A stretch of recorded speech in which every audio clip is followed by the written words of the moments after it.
días, bienvenidos a una nueva consulta virtual desde las redes de Oncopal. El día de hoy pues tenemos a nuestra hematóloga, la doctora Gabriela García. Muy buenos días, doctora, ¿cómo está? Hola, buenos días, muy bien, ¿y tú?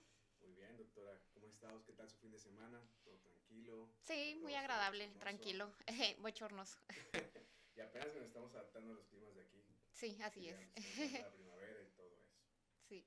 Bueno, el día de hoy pues vamos a tocar el tema del linfoma de Hodgkin, lo Ujú. estoy pronunciando bien. Sí, Hodgkin, Ok, cualquiera de los dos, es correcto. vale. Para que no la conozca, doctora, nos puede dar un poquito de resumen, quién es usted, sabemos que es hematóloga, igual si gusta Ah, presentarse para la audiencia. sí, claro. Bueno, yo soy la doctora Gaby García y soy especialista en hematología. Me dedico a ver todo lo que es anemia, leucemia, linfomas, hemofilia, entre otras enfermedades de la sangre y actualmente me encuentro consultando aquí en AVE, piso 17. En el piso 17. Ujú, ujú. Y formo parte del grupo Oncopal, Sí. ¿no? También. Ujú. Qué bueno. Pues vamos a hablar al grano. ¿Qué es un linfoma? Bueno, principalmente, ¿qué sería un linfoma y por qué lo relacionamos o lo clasificamos ahorita con eso de Hodgkin? Muy bien. Bueno, pues linfoma es un tipo de cáncer de la sangre que va a afectar el tejido linfoide, los ganglios linfáticos. Los ganglios linfáticos son estructuras que se encuentran a lo largo de todo el cuerpo de manera normal y que forman parte pues de un sistema del sistema inmune, del sistema de defensas que tenemos todos, pero a veces a partir de ahí se puede desarrollar algún cáncer y ahí es donde entra el linfoma. Y pues básicamente, así en términos generales, es un tipo de cáncer. Es un tipo de Ujú. cáncer, pero este tipo de cáncer ataca específicamente, no sé, a qué órgano, a qué sistema. Pues nace de los ganglios linfáticos, Ok. de ahí es de donde se origina. ¿Y qué es lo que afecta principalmente este Mm, cáncer? ¿Qué es lo que afecta? Pues, bueno, la situación con el sistema linfoide, con los ganglios linfáticos, es que se encuentran distribuidos en todo el cuerpo. Ok. O sea, hay sitios donde los podemos localizar o darnos cuenta que hay algo anormal más fácilmente, por ejemplo, el cuello, detrás de las orejas, arriba de las clavículas, axilas, ingles, pero en realidad se ubican en todo el cuerpo, o sea, tórax, abdomen, incluso pues cualquier estructura, La ¿sí? diferencia es aquí que el linfoma como tal, que suele hacer? Se infla, se inflama y esto produce o repercute dentro de las células cancerígenas que Sí, tenemos. el linfoma lo que va a pasar es que, por ejemplo, en el tejido linfático, en los ganglios linfáticos, van a empezar a reproducirse células malignas o Ok, células de cáncer, se van a reproducir muy rápidamente y pues van a empezar a crecer de manera normal, etcétera. Igual que cualquier cáncer, pero la ubicación va a ser en el sistema linfático. ok. Y pues cuando van haciendo eso, pues empiezan a presentar algún crecimiento que la manera en la que nos damos cuenta a veces es porque notamos un ganglio crecido y demás, que bueno, yo creo que a lo mejor probablemente todos hemos traído un ganglio crecido alguna vez y se Yo, ha quitado, yo la verdad ¿no? no lo he No, notado, o sea, como, ¿qué sería?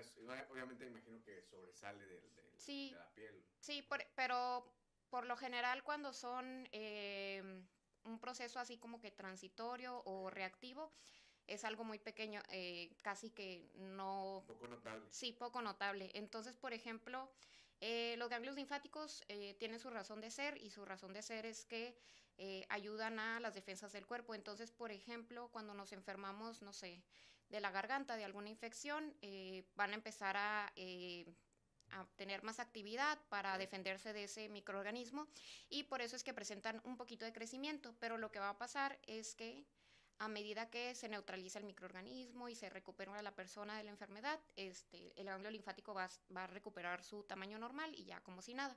¿Qué va a ser la diferencia con el linfoma, por ejemplo? El linfoma, como no es una reacción a una infección ni nada, sino que ya es un proceso que está así, continuo, ok.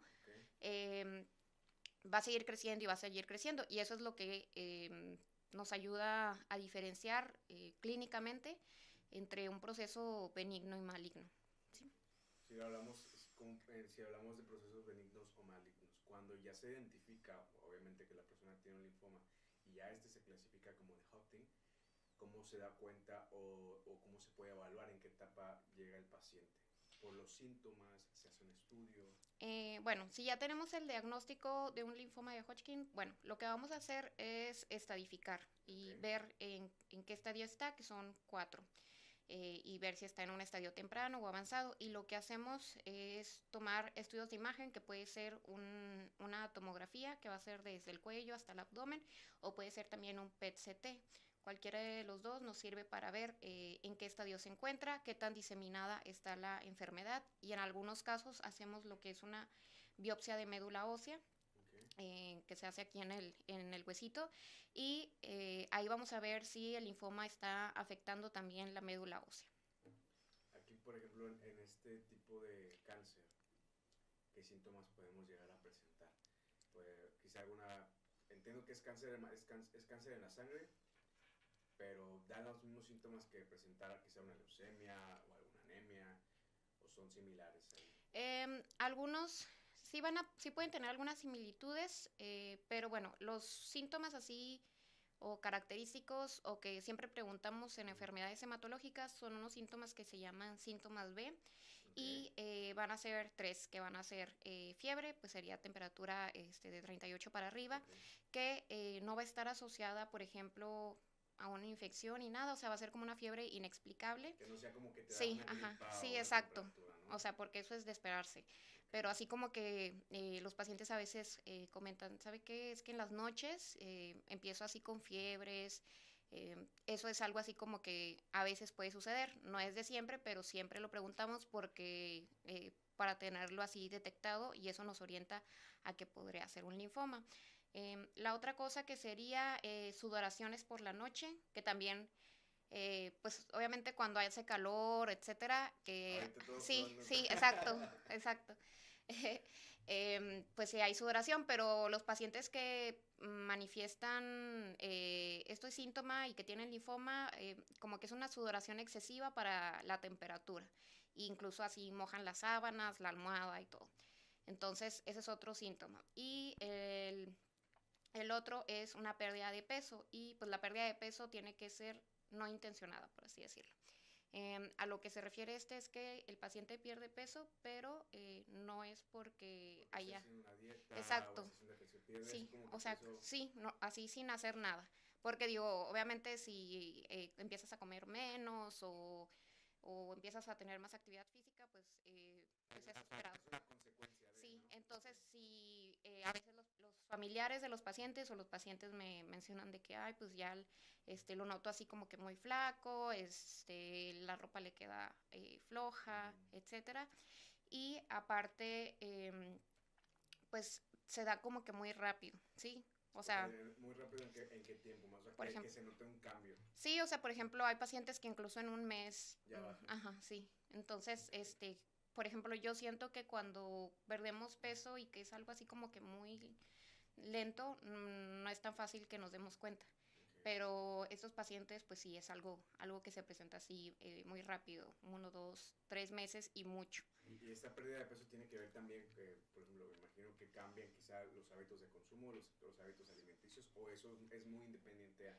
Es independiente. Digo, si hay un grupo, así hay a lo mejor algunos pacientes que se les quite el apetito, o que porque está a lo mejor involucrado el estómago, no comen de manera adecuada, pero es independiente por lo general. Ok. Y la temperatura siempre la podemos confundir, como usted mencionó, con una fiebre o con algún tipo de virus, que actualmente como el COVID, por ejemplo. Ujú, Pero ya cuando superamos la temperatura, llegamos a 38 o a 40, y no tenemos una correlación con... Porque lo primero que va a hacer o van a hacer los pacientes involuntariamente es tomarse algún, ¿cómo se puede decir? Alguna pastilla para la temperatura, ujú. para la fiebre. Pero ¿cuánto tiempo debe percibir ese tipo de síntomas? O sea, ¿es constante de 1 a 2, 3 días, una semana completa, o es al momento en que el paciente pueda tener? Pues es variable. En general, yo diría que siempre que hay fiebre, siempre nuestra primera sospecha como médicos va a ser algo infeccioso, algo viral, etcétera. Okay. Siempre, porque es lo más común. Pero pues ahí es donde entra todo lo que es la historia clínica, la exploración física. Entonces, lo que yo hago por lo general cuando llega un paciente que ha traído fiebre o así, es preguntarle si tiene algún síntoma de alguna infección o alguna otra cosa y, y pues ver cómo se comporta. Por ejemplo, cuando es un linfoma, o sea, pasan mucho tiempo con fiebre, por ejemplo, varias semanas o meses, ¿sí?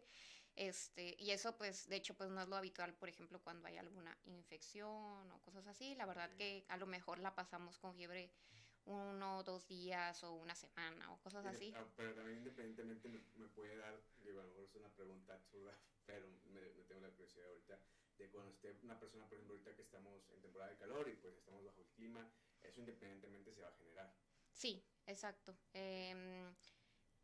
Si te das cuenta, pues nosotros mantenemos, o sea, normalmente una Claro. temperatura, independientemente de la temperatura, nos De la mantenemos en temperatura un ambiental, ¿no? rango, Ok. sí, exacto, porque es un mecanismo que tiene el cuerpo y que de hecho por eso, por ejemplo, sudamos, Ujú. etcétera.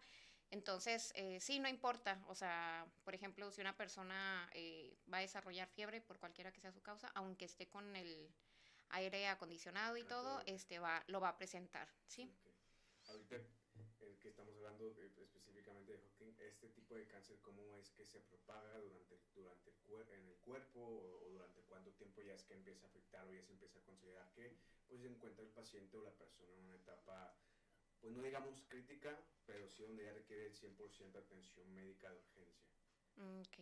Bueno, el linfoma de Hodgkin, pues por lo general empieza de algún sitio, por ejemplo, supongamos del cuello, de un ganglio del cuello, Ok. y luego el sistema linfático, pues haz de cuenta que es como el sistema circulatorio, o sea, se distribuye por todo el cuerpo, entonces en realidad, pues eso está circulando por todo el O cuerpo. sea, independientemente de que se desarrolle en alguna parte específica, en un periodo de tiempo se va a empezar a distribuir en lo que es pues todo nuestro Sí, sistema. entonces lo que nosotros hacemos para estadificar, que es lo que te comento de que pedimos alguna tomografía o un Ajá. PET-CT, vamos a ver si nada más está afectada un área, dos áreas, si está una abajo del diafragma, arriba del diafragma, el tamaño de las estructuras y si está involucrado, por ejemplo, una región que no sea un ganglio linfático, por ejemplo, la médula ósea, el estómago.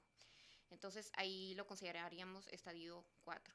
Y pues así como que los datos o los síntomas de una enfermedad así muy avanzada y de que ya necesita atención de urgencia, por ejemplo, cuando hay enfermedad aquí en lo que llamamos mediastino, Ok. puede dar síntomas, por ejemplo, como falta de aire, tos, cambios en la voz o incluso, por ejemplo, si afecta acá el área de las vías respiratorias, puede haber una obstrucción de la vía aérea. Eso es así como que lo más, eh, pues, que podría, Lo más sí, común que se da.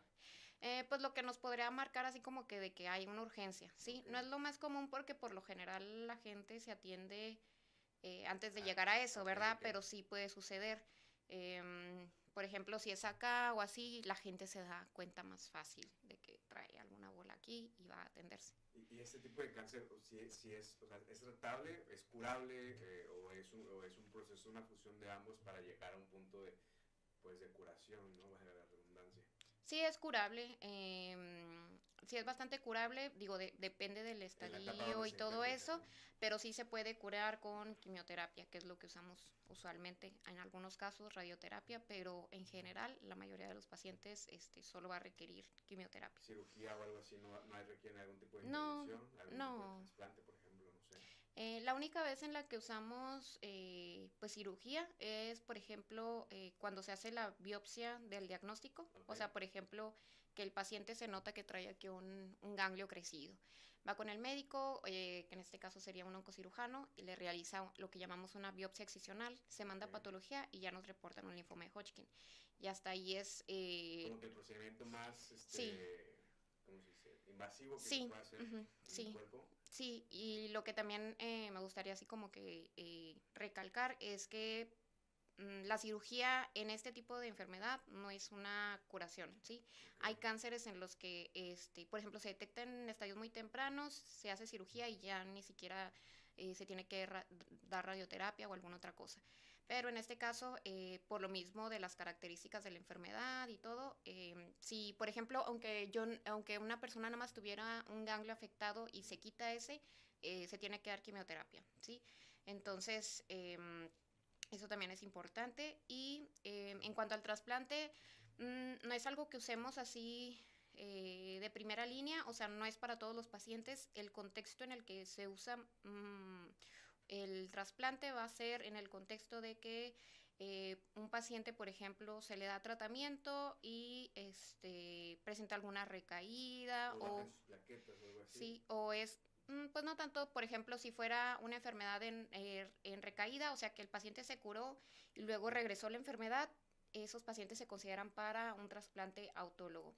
O, por ejemplo, si son pacientes que tienen una enfermedad refractaria, y a eso nos referimos a una enfermedad que no responde al tratamiento, ahí se puede considerar el trasplante. Pero de primera línea no se utiliza para todos. Cuál sería el procedimiento ya de un paciente que está diagnosticado? Quizá en las etapas más tempranas, como lo mencionaba, Ujú. que normalmente siempre se está considerando o se está tratando a los pacientes en etapas tempranas.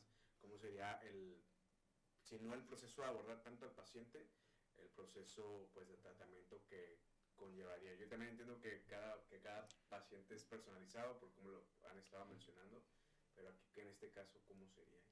Ok, bueno, una vez que ya tenemos el diagnóstico del linfoma, que eso pues se hace por medio de lo que te comentaba, que Uh-huh. una biopsia, que se manda a patología, es muy importante ahí que se tiene que hacer un estudio que se llama inmunistoquímica. Ya teniendo eso, lo que vamos a hacer es estadificar, que es lo que comentábamos, y después de eso ver qué tratamiento de quimioterapia es el ideal para el paciente. Ahí nos vamos a basar pues en las características del paciente, si tiene alguna comorbilidad, o sea, por ejemplo, si tiene alguna enfermedad de base que nos impida o nos limite utilizar cierto medicamento, si su enfermedad es muy agresiva, muy avanzada, a lo mejor vamos a utilizar algo diferente.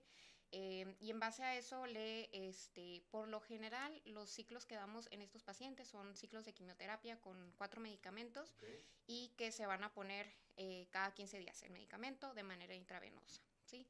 Eh, Eso es así como que lo general, digo, hay casos Sí, especiales que a lo claro. mejor se agrega alguna otra cosa o que se hacen menos ciclos, etcétera. O que el paciente, como usted menciona, traiga alguna enfermedad de base, como Sí, alguna hipertensión o algún uh-huh. azúcar, por ejemplo, ¿no? Sí, exacto. Entonces, ahí es cuando se personaliza el tratamiento del paciente. Lo que me queda duda es, mencionó ahorita un examen que si era un protocolo, en ese examen, ¿qué es lo que se busca? Inmunistoquímica. Inmunohistoquímica, exactamente. Bueno, en la inmunistoquímica esa la hacen los patólogos. Ok, Entonces, cuando nosotros mandamos la biopsia del ganglio linfático ok. que se sospecha que a lo mejor puede ser, le hacen su estudio así, el que ellos hacen siempre, pero a veces se requiere hacer, esas son unas tinciones que nos van a marcar si tienen ciertos marcadores que son característicos de una enfermedad. Entonces, lo que nos ayuda, este, por ejemplo, en el linfoma de Hodgkin, si nos marca un marcador que se llama CD15, Okay. CD30, nos orienta a que, bueno, sí, nos confirma que sí es un Hodgkin, etcétera.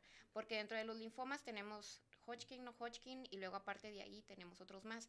Entonces, afortunadamente, existe la inmunistoquímica y nos ayuda así a estar súper seguros O de sea, que porque es son varias clasificaciones entonces. exacto, sí. Entonces, ahí es donde se clasifica cuál es cuál. Y es súper importante, la verdad, que la inmunistoquímica. Y la otra cosa es que, por ejemplo, estos marcadores que te comento, Okay. que CD15, CD30, existen tratamientos que actúan, o sea, sí, tratamientos como tipo quimioterapia. Más bien sería inmunoterapia que actúan directamente en ese marcador. Entonces, o sea, son más directos y nos ayuda a tener documentado que, mira, si tiene CD30, si tiene CD20 o Okay. algo así. Ya cuando se sabe la clasificación del linfoma, por ejemplo, que usted ahorita mencionaba que era Hodgkin y no Hodgkin, dentro de Hodgkin como tal, si hay otro tipo de subclasificaciones o se derivan o simplemente se resta a Hodgkin y no Hodgkin.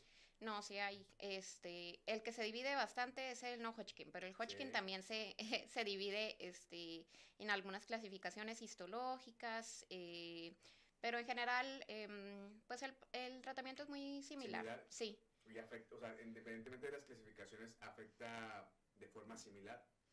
Se ha visto que hay, por ejemplo, algunos subtipos histológicos que son un Ok. poquito más agresivos, pero en general no es algo así como que tenga tanto peso a la hora de iniciar el tratamiento o estadificar, ¿sí?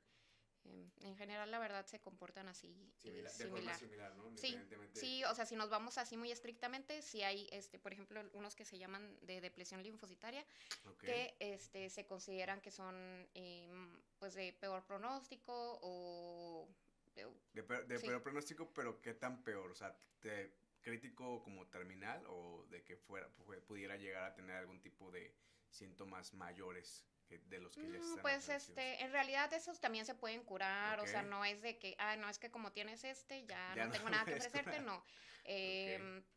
Sí se pueden curar, lo que pasa es que, pues, a la hora de hacer esa clasificación de que este linfoma es tal, este es lo otro, pues siempre se hace así como que análisis de que, a ver, o sea, como que se analiza una base de datos y de que, a ver, trae mejor pronóstico o O sea, ya es más estudio de Sí, investigación, ajá, ¿no? sí, pero en realidad, la verdad, sí, o sea, si llega un paciente con eso, yo no le daría así tanto peso de que, o sea, sería un dato, pero no diría de que no, sabe que no, ya no Porque hay nada que hacer, no ¿no? fluiría tanto en la aplicación del Sí, tratamiento. no, o Ok. sea, como quiera es algo curable, es algo Exactamente. tratable y, o sea, Y y se la puede. verdad que ha avanzado mucho los La tratamientos. tecnología Sí, realmente, también. también la tecnología médica. Ahorita que estamos hablando de este cáncer, me nace la pregunta de que en este cáncer lo desarrollamos, lo traemos ya por herencia, quizá, como en la mayoría de de los cánceres que influye la herencia genética, o es por algún tipo de hábito como el tabaquismo, o es algo que simplemente sea por nuestro, no sé, nuestro sistema inmune, por ejemplo. Mira, de herencia no hay hasta la fecha nada así documentado de que sea algo que se herede ni Ok. nada. Probablemente sí debe tener algún factor genético, pero no hay hasta la fecha algo así súper documentado de que se haya asociado a algún gen, etcétera. Se sabe que el linfoma nace a partir de mutaciones del material genético, etcétera, pero en general no tiene que ser específicamente de que, por ejemplo, que sea algún, por ejemplo, que si mi papá, mi mamá tuvieron, que ellos vayan a tener, que yo vaya a tener, perdón. O sea, no existe la posibilidad. Sí, no, o sea, a lo mejor una predisposición así muy pequeña, pero no, no es así de ley.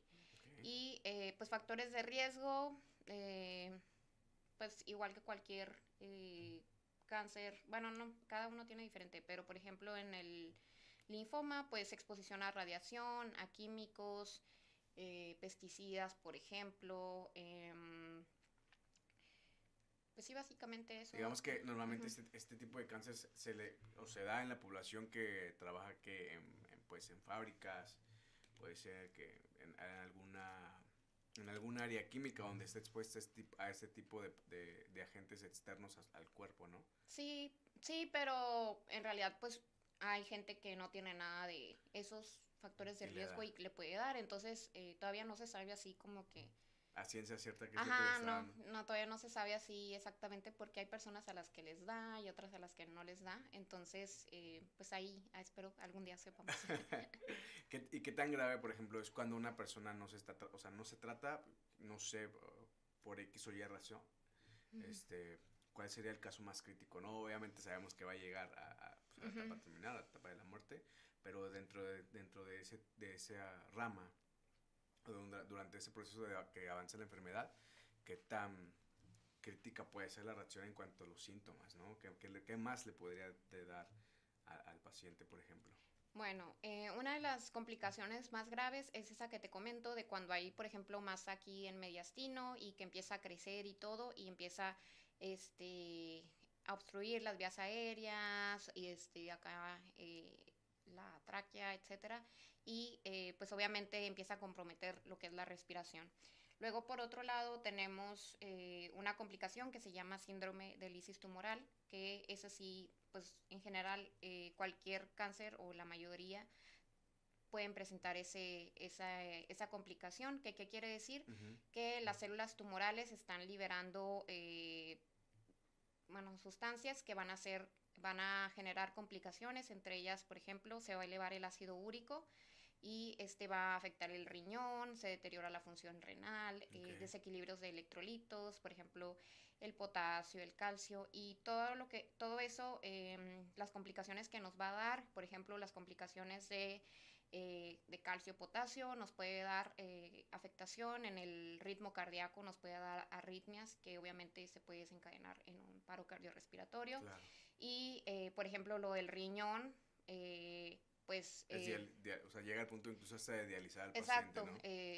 entonces, y luego también algo muy importante es que esto, si se llega a desarrollar esta complicación, se puede tratar, pero, por ejemplo, el riñón a veces no recupera su función que tenía antes, entonces también es importante intervenir a tiempo para evitar ese tipo de De complicaciones y que ya sea complicaciones. algo irreversible. Yo Es que es diría, una cadena, ujú, literalmente. sí, yo diría que esas son así como que las dos cosas más graves que puede dar y digo, obviamente a lo mejor alguna otra cosa sí, pero esas son así como que las cosas más de urgencia Ujú. que se pueden presentar. A partir de qué etapa ya no se podría, digo, o sea, todo lo que nos explicó, todas las consecuencias que Ujú. puede haber ya posterior o durante lo que es esta enfermedad, pero a partir de qué tiempo ya las cosas se considerarían irreversibles, que ya llegara, no sé, a una etapa 3 por ejemplo, ¿no? O 4 que podrían decir al paciente que simplemente se enfocarían ya en dar calidad de vida, ¿no? No, independientemente que sea, por ejemplo, un estadio 4, casi siempre hay una opción de dar algún tratamiento. Sí. Sí, no hay así como que, bueno, si es estadio 4 ya no, O sea, no hay ya no nada que existe ofrecer. posibilidad de curación. Sí, lo que sí nos va a afectar, por ejemplo, obviamente, por ejemplo, si hay síndrome del ixus tumoral y quedó afectada la función del riñón, pues muchos medicamentos se procesan por el riñón, entonces eso nos va a afectar, a lo mejor no vamos a poder utilizar ciertas quimioterapias, a lo mejor vamos a tener que reducir la dosis, Ok, obviamente va a ser un paciente que va a tener un factor pues en contra de su pronóstico y eso sería así como que lo que nos podría afectar. También mmm, si un paciente se detecta un ganglio, va a hacerse el tratamiento, va a hacerse la biopsia, tratamiento, etcétera. O sea, por ejemplo, que empieza a partir del estadio 1, va a ser mejor su pronóstico que si ya es la enfermedad más avanzada, ¿sí? ok. O sea, va a ser mayor la probabilidad de curación. De curación. Ujú. Le han tocado casos de este tipo de cáncer? ¿Cómo ha sido quizá con la experiencia que ha tenido con otros pacientes? Pues sí, sí es bastante común y sí me ha tocado de todo, desde muy avanzado Ujú. hasta más limitado, pero la verdad pues les va bien a los Sí, pacientes, y sí. todo es, y todo es de la mano solamente con puro hematólogo o ya es cuando intervienen quizá otro tipo de profesionistas, no sé, un cirujano, quizá un oncólogo, por ejemplo. Bueno, aquí sí van a entrar varias especialidades. Sí. Pues lo primero sería el cirujano oncólogo, que sería el que tomaría la biopsia, que es muy importante que tiene que ser una biopsia que se llama excisional. Excisional. Ajá, Ok. porque a veces hacen una biopsia por aguja fina, etcétera, y esa no sirve en ese tipo de enfermedad. A lo mejor, no sé, en algún otro tipo tiene alguna utilidad, pero en linfoma no. Entraría oncocirugía. Y luego, por otro lado, patología. A veces necesitamos apoyo de hematopatología, que es una subespecialidad De de los hematología. patólogos, ajá, de Ok, los ah, de los patólogos. patólogos. Ujú. Ah, ok, Y ok. entonces ellos se especializan en eso y como la verdad hay casos que son así como que un poco más difíciles, a veces sí necesitamos ahí apoyo para la inmunohistoquímica y todo, porque tienen, pues son especialistas en esto. Luego de aquí pues ya entraría hematología. A veces dependiendo, a lo mejor podríamos necesitar apoyo de cardiología porque hay Por el tema enfermedades de la que arritmia. Ok. bueno, hay quimioterapias que afectan la función del corazón, entonces hay que ver que esté bien la función del corazón, cuidar esos detalles y también, por ejemplo, se me ocurre que a lo mejor hay algunos pacientes que necesitan seguimiento por medicina del dolor, por alguna Algún situación, paliativo, por ejemplo, sí, ¿no? etcétera, pero en general yo diría que oncocirugía, patología, hematopatología en algunos casos y hematología sería así como que en algunos casos se requiere radioterapia, Ujú. entonces sería ahí No, radiooncología, también, pero ok. la verdad que es una pequeña parte. Todo es un proceso, todo un equipo Ujú. multidisciplinario, la verdad. De hecho, igual lo que platicábamos en otras cápsulas es que cuando hay un cáncer específico, sí se requiere demasiado seguimiento, no solamente del oncólogo o del médico a cargo, sino que sí es un proceso que involucra a diversas personas. Aquí en este cáncer que nos mencionaba que no se puede heredar, ¿no? O que existen otro tipo de factores que influyen para el desarrollo del mismo, existe quizá puntos que nos pudiera compartir, quizá no para prevenir, a lo mejor si esa es la palabra correcta, prevención, o incluso reducir el factor de riesgo de poder desarrollarlo.